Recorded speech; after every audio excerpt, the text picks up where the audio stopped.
Bismillahirrahmanirrahim. Assalamualaikum warahmatullahi wabarakatuh. Pada video ini saya akan membahas tentang perhitungan pH asam dan basa yang bersifat kuat. Asam dan basa yang bersifat kuat itu kalian harus tahu dulu ya, asam dan basanya itu apa aja. Asam ada 7, kalau basa itu dari logam-logam golongan 1A dan 2A kecuali Be. Ingat-ingat lagi ya.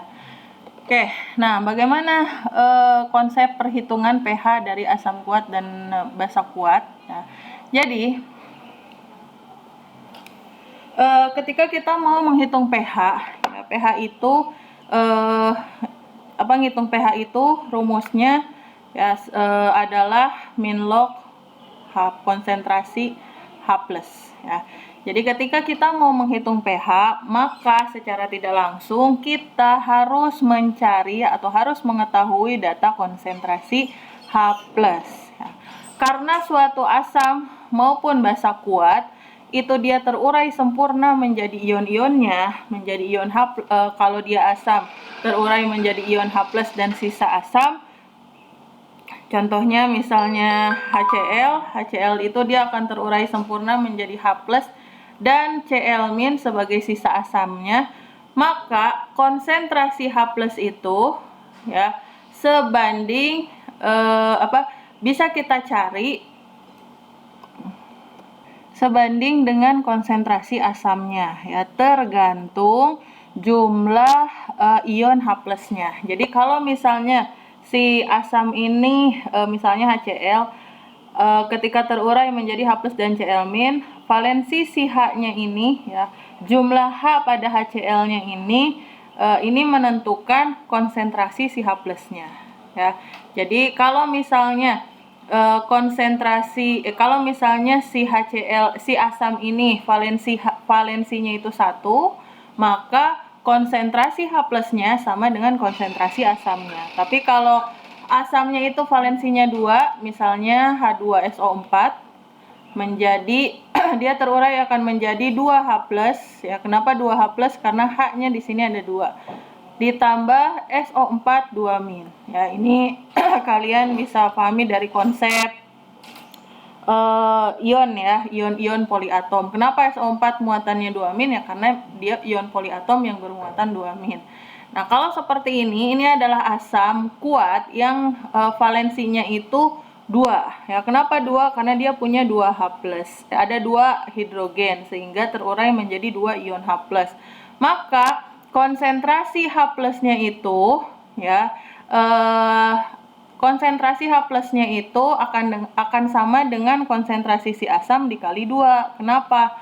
Contoh, kalau ini asamnya 0,1 molar, konsentrasinya kita pakai konsep hukum Avogadro, di mana perbandingan koefisien sama dengan perbandingan mol, kemudian mol sebanding dengan molar, maka kalau H2SO4 konsentrasinya 0,1 molar, nah H+-nya karena dia koefisiennya 2, maka konsentrasinya itu 2 kali 0,1 M, ya, yaitu 0,2 molar. Sehingga disimpulkan bahwa mencari konsentrasi H+ dari suatu asam kuat itu rumusnya konsentrasi si asamnya dikali valensinya.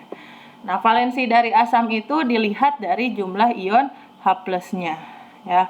Nah, kemudian konsentrasi asamnya itu biasanya dalam satuan molar, ya, sehingga bisa kita cari konsentrasi H+-nya.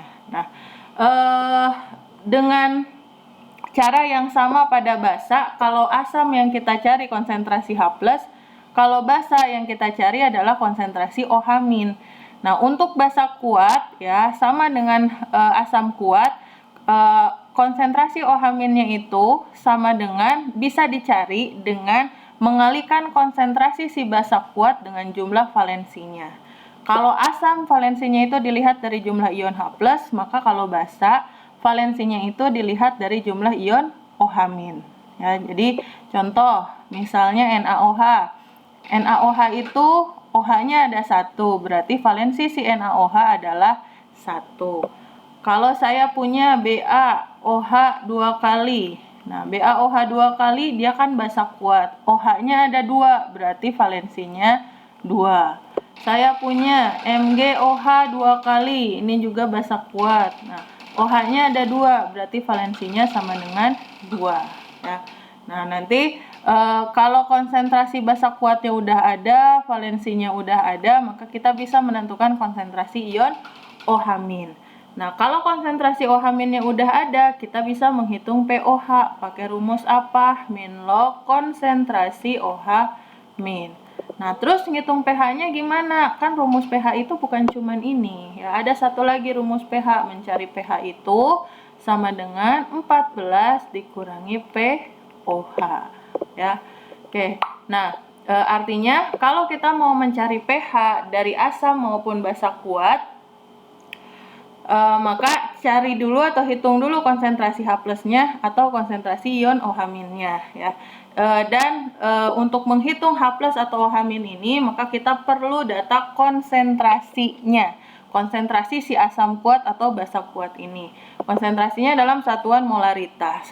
Kalau konsentrasinya belum diketahui, maka konsentrasinya itu bisa dihitung dengan rumus molaritas sama dengan mol dibagi volume.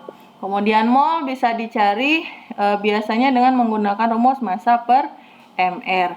Atau molaritas bisa kalian cari dengan rumus gram per mR dikali 1000 per mililiter ya. Jadi bisa pakai rumus yang ini ya, mol dibagi volume, molnya dicari dengan rumus yang ini, atau langsung pakai rumus yang ini. Molaritas sama dengan gram per mR kali 1000 per mililiter. Dimana gramnya ini adalah massa, mR itu mR dari senyawanya, mililiter itu volume larutannya. Nah, kalau pakai rumus yang ini, maka volumenya harus dalam satuan liter ya. Molnya nanti bisa dicari dulu dengan menghitung massa dibagi mR. Ya. Baik, demikian ya penjelasan saya tentang perhitungan pH asam dan basa kuat. Mudah-mudahan bisa kalian pahami. Terima kasih. Assalamualaikum warahmatullahi wabarakatuh.